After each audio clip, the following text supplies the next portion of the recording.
이제 역사서 열왕기 편을 함께 이제 보도록 하겠습니다. 열왕기는 이제 남왕국과 북왕국의 일련의 왕들에 대해서 서술하고 있죠. 그래서 왕들에 관련된 이야기라고 해서 히브리어 제목은 물라킴 또는 멜라킴이라고 합니다. 왕들이라는 얘기죠.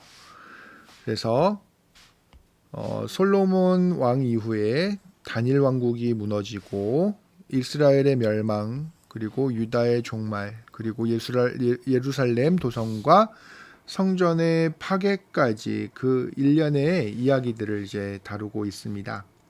그래서 어떻게 보면 상당히 긴 시간을 이제 다루고 있죠.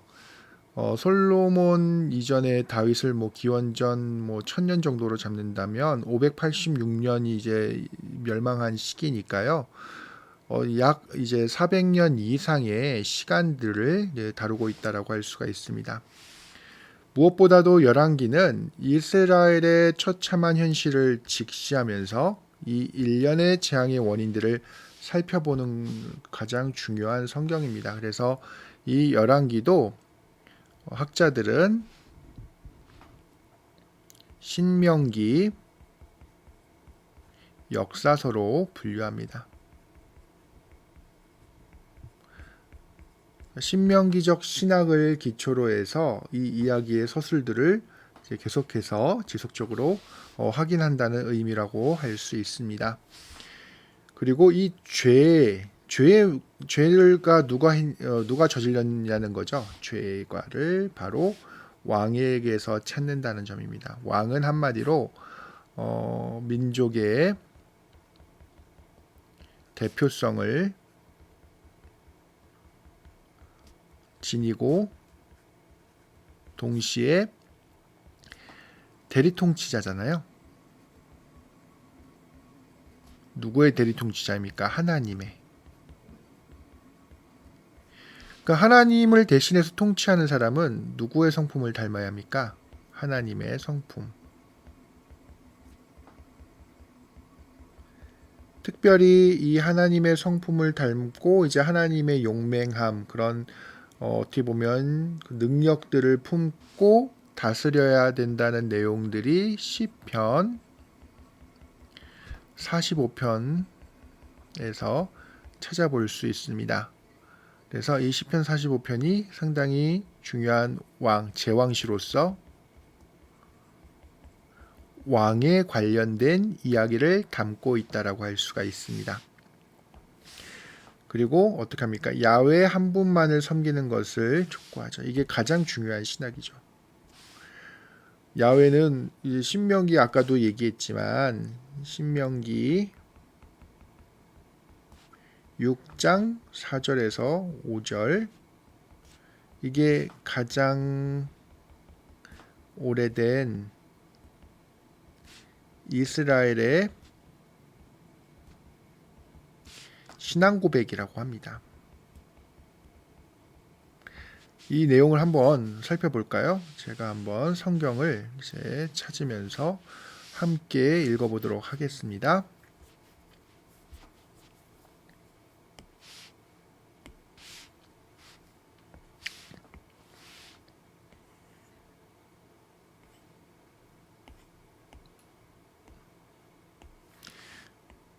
이스라엘아 들으라, 우리 하나님 여호와는 오직 유일한 여호와시니 너는 마음을 다하고 뜻을 다하고 힘을 다하여 내 하나님 여호와를 사랑하라. 여기서 하나님이 어떤 분이라고 얘기합니까? 오직 유일한. 하나님은 오직 유일한 하나님, 야훼는 바로 오직 유일한 하나님이라는 점이죠. 이게 가장 중요한 이스라엘의 신학입니다. 따라서 우상 숭배의 죄에 대한 회개와 참회의 중요성을 강조합니다. 그러니까 어느 성경보다도 더 강하게 우상 숭배의 죄,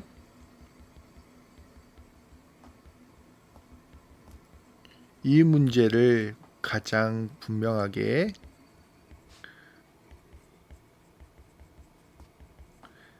드러내죠.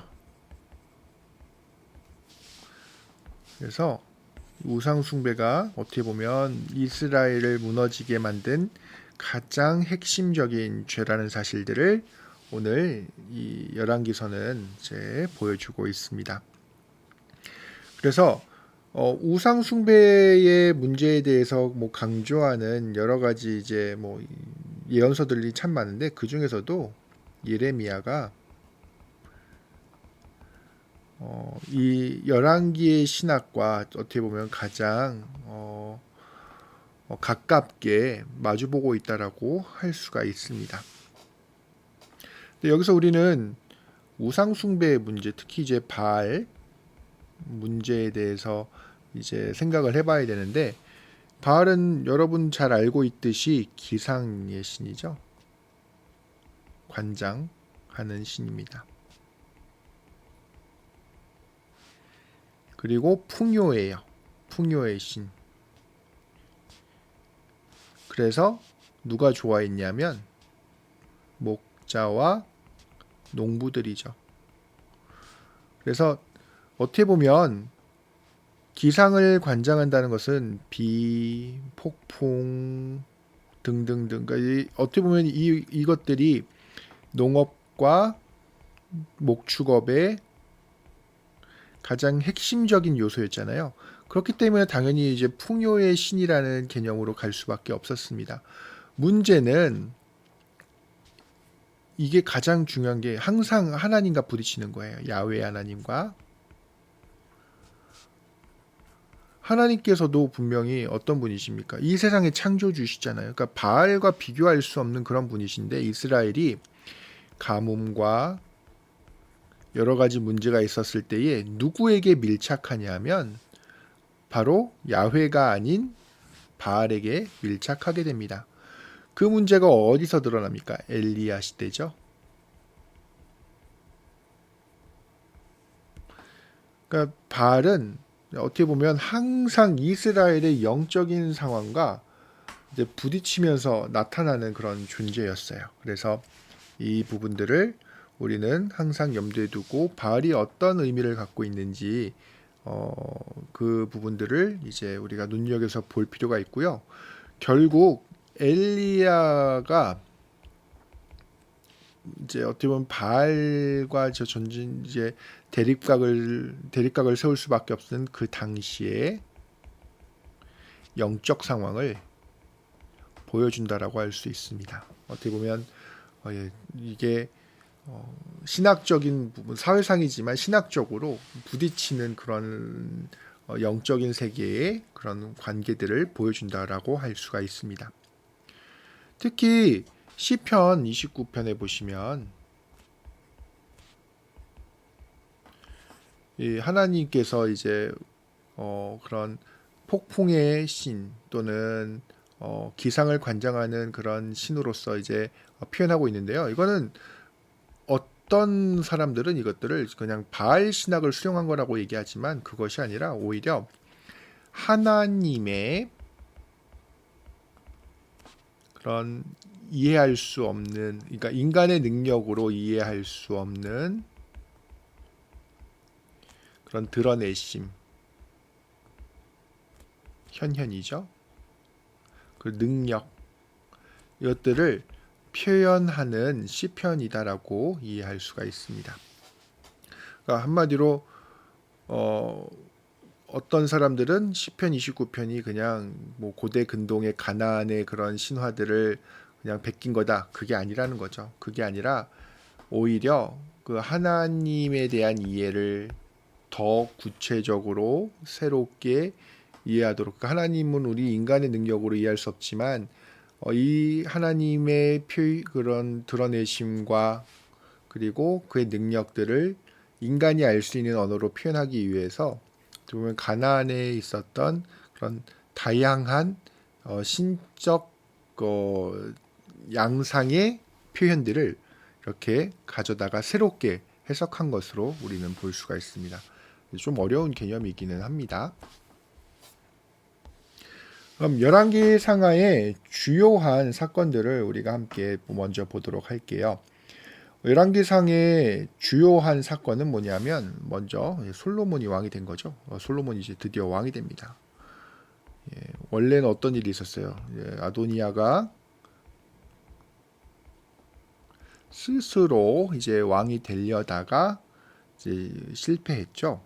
그래서 이 사건은 뭘 보여주냐면 솔로몬이 이제 하나님께서 약속하셨던 그런 일들을 이끌어 가게 될 그런 중요한 인물로 나타난다는 의미입니다.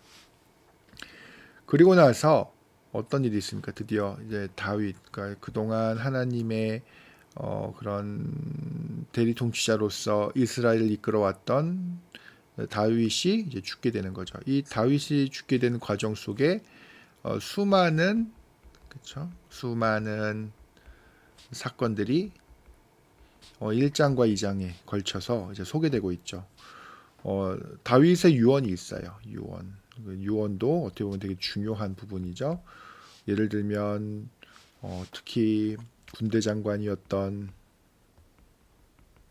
요압, 반드시 그 문제를 해결하라라는 거죠. 왜냐하면 하나님께서 원하시지 않는 피를 흘리게 했던 인물이기 때문입니다. 그리고 열왕기상하, 어떻게 보면 하이라이트죠. 하이라이트. 바로 성전이 건축된 부분입니다. 성전이 건축되고 이제 성전을 봉헌했던 이야기가 8장에 이어집니다. 근데 여기서 우리가 또 재미있게 볼 수 있는 부분이 뭐냐면 솔로몬은 40년간 이제 통치를 했어요. 40년간 통치를 하면서 건축을 이제 열심히 했는데 그 가운데 가장 중요했던 건 중에 성전이죠. 7년 반인데요. 그리고 자기 집은 무려 13년입니다. 예. 이것만 보더라도 얼마나 예. 마음이 이제 벗어나게 됐는지.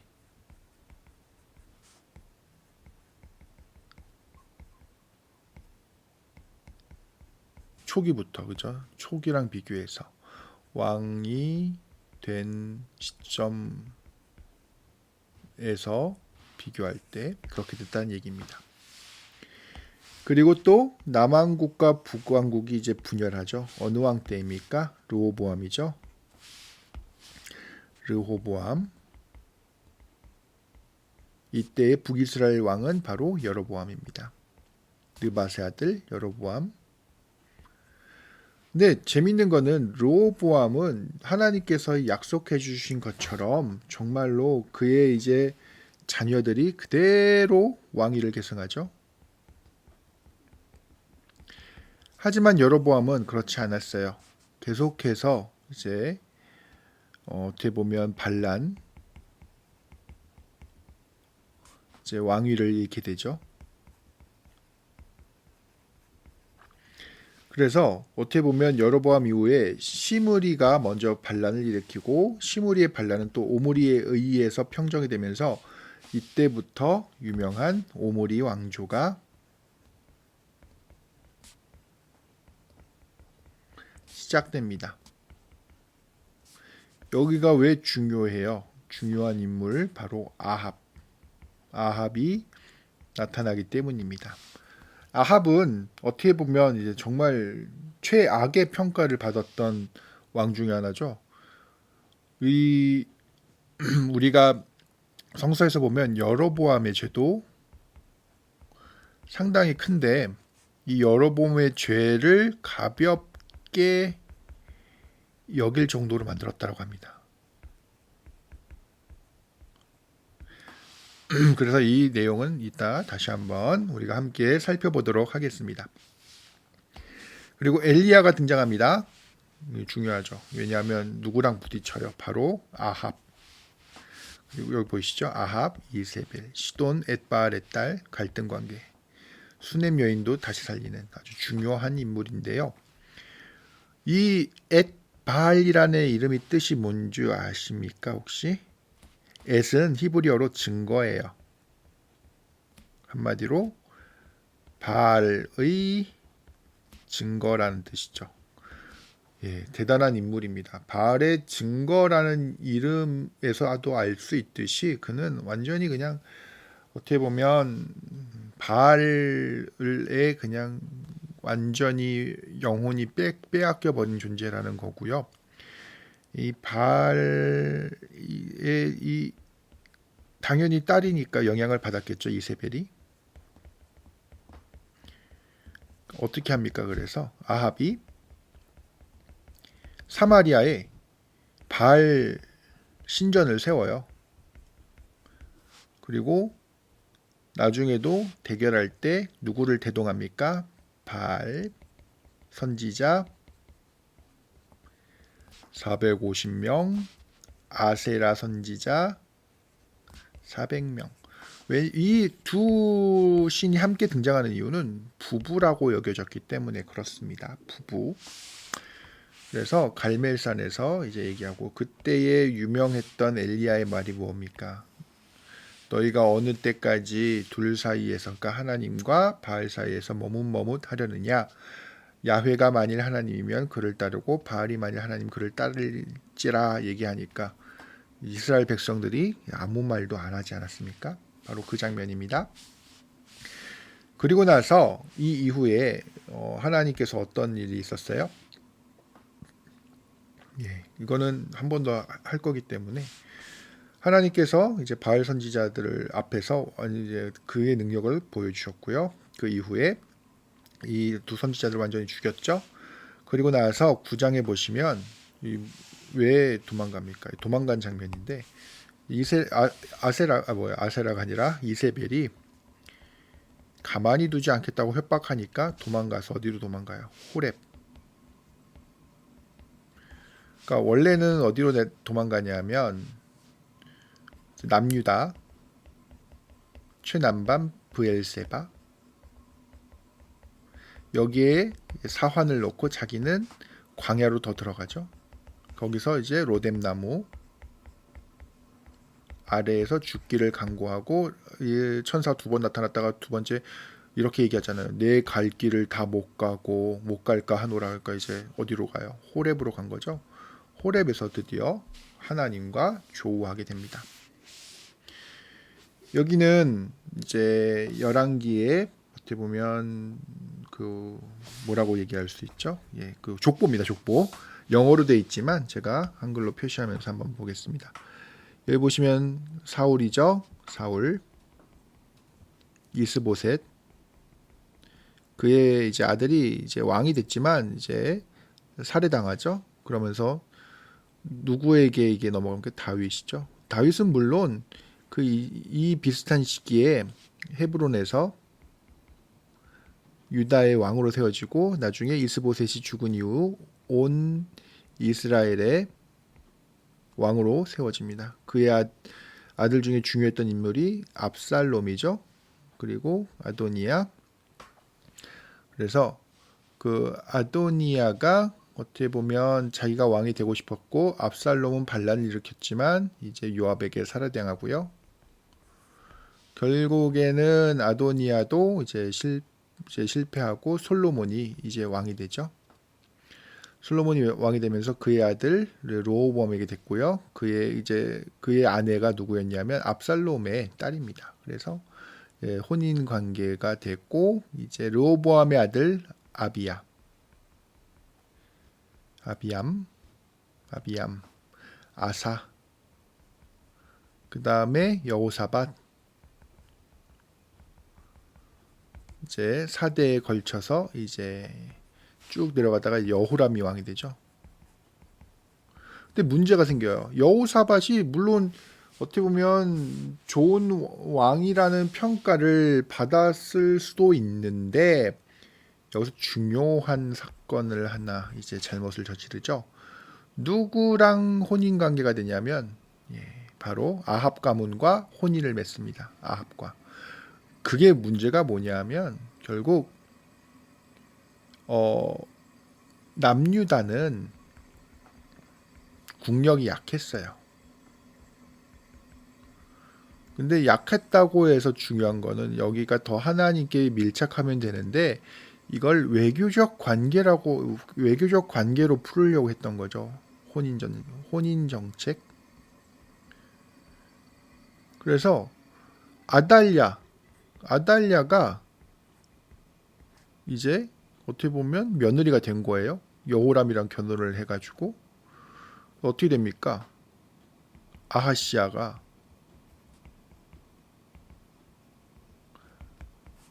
죽어요.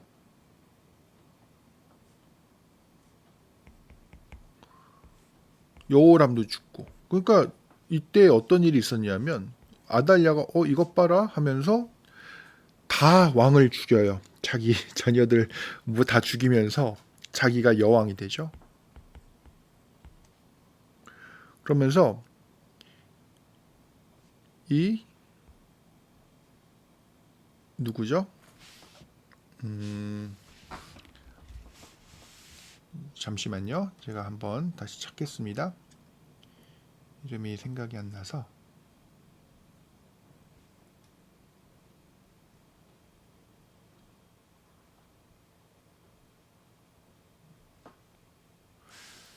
아비암이 이제 왕이 됐고, 그 다음에 아사가 여호사밧이 이제 됐고, 그 다음에 여호람이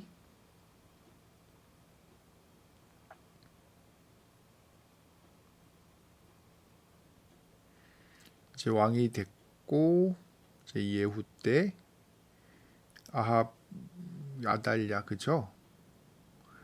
요아스죠. 요아스만 살아요. 어떻게 살았죠? 여호세바가 빼냈어요. 자기의 이제 그 고모인 거죠. 고모가 빼내가지고 이제 유모를 시켜가지고 빼내가지고 살았어요. 어디에서 숨어 있었죠? 성전에. 그때 이제 숨어 있는 동안에 이 아달랴가 열심히 이제 통치했지만 일곱째 해에 드디어 어떤 일이 일어납니까? 여호야다.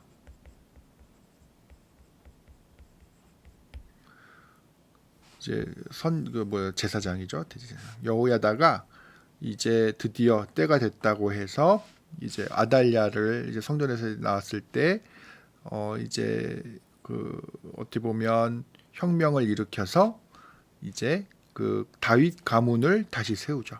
그래서 요아스가 다시 왕이 됩니다. 그래서 요아스가 여호야다가 살았을 때에는 하나님의 말씀도 잘 듣고 했다가 여호야다가 이제 죽고 나서는 어떻게 되냐면 그 길을 걷지 않은 거예요. 여호야다가 열심히 개혁도 하고 바알 다 회파하고 했는데 죽으니까 이제 어떻게 보면 그대로 돌아온 거죠. 그래서 요아스가 초기에는 좋은 왕이었지만 이제 후기에는 나쁜 이제 왕이 됐죠. 그러면서 이제 그런 이제 일들이 있고 그의 아들, 그러니까 나중에는 여호야다가 이제 죽고 나서 그의 아들 아마시아가 어떻게 보면 이제 그의 아들로 이제 통치를 시작하게 됐죠. 그다음에 우시야, 그다음에 요담, 아하스, 그다음에 히스기야, 그리고 므낫세, 아몬, 요시야, 그다음에 이제 막 멸망할 때 중요한 인물들이죠. 요야긴, 그다음에 시드기야, 요야긴이죠. 요아스. 어떻게 보면 이게 남유다의 왕들이고요. 북이스라엘 보면 여로보암, 나답, 바하사, 엘라가 이제 이때의 어떻게 보면 그 시므리 반란 때문에 왕위를 잃고 어떻게 보면 이렇게 되고 오므리로 이제 그 왕위가 넘어가게 되죠. 어떻게 보면 상당히 중요한 또 이제 아까도 말씀드렸지만 이스라엘의 차이, 북이스라엘 남유다의 차이죠. 북이스라엘은 하나님께서 왕위를 약속하지 않으셨어요. 물론 약속했던 왕 여로보암도 동일한 약속을 받거든요. 그런데 이제 하나님의 말씀을 지키지 않았기 때문에 그 왕위가 이제 빼앗겼던 거죠. 그리고 나중에 예후도 하나님으로부터 4대의 이제 약속을 받게 되죠. 여기서 우리가 중요하게 봐야 되는 인물들, 오므리 왕가의 아합 아들, 그리고 이세벨이죠. 그 중에 이제 딸을 이제 시집 보내고 아하시아가 이제 했는데 이제 여호람도 이제 전쟁통에 다 죽고 나서 누가 죽입니까? 예후가 죽이죠. 예후가 이제 왕위를 하면서 이때 뭐 바알 선지자들도 다 때려잡고 했는데 온전하지는 않았어요. 그러면서 나중에 하나님께서 4대 약속한 이후에는 이제 어떻게 됩니까? 또 뺏기죠. 요아스, 요수아 그리고 누구이가 있습니까? 여로보암 2세라고 얘기하죠. 이때가 이스라엘의 전성기입니다. 가장 어떻게 보면 잘 살았던 때입니다. 그러면서 스가랴, 뭐 살룸, 무나헴 다 이게 반란 때문에 왕조가 바뀐 거죠. 그 다음에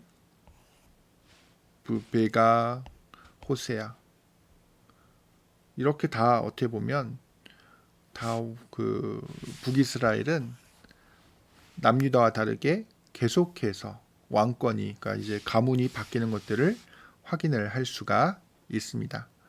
예, 이후는 이제 쉬는